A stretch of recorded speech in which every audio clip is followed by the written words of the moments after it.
Michi's asking, can you be anti-AI and still be a good designer? And I think what I'm picking up on there, Tim, is a potential opportunity to increase like one's definition of what good design is. And what anti-AI means. Both of those would be things I'd wanted to define.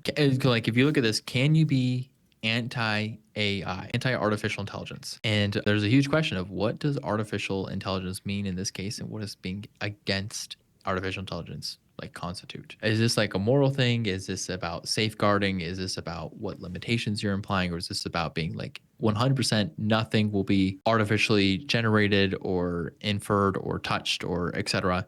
And I think it is maybe impossible to be a digital artist who is 100% not AI influenced in some capacity, because the digital space is full of tools and tips and things for years now. It's been this way for years that have always involved some level of artificial intelligence.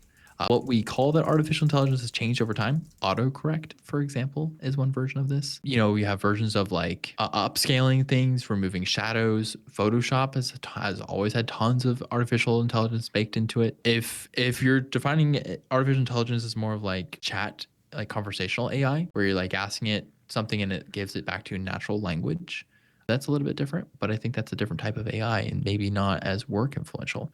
And talk about being what a good designer is. I mean, like, I think you could be a good designer and be almost anything else in the world. Could you be a good designer and hate squares? I think so, right?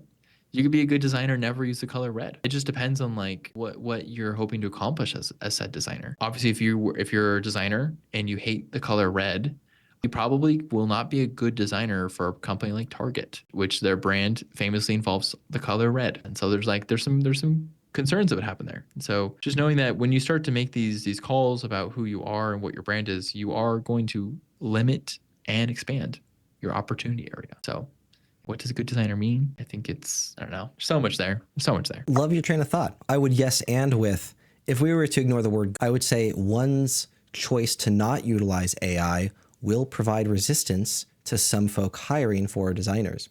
Advantages and sacrifices there.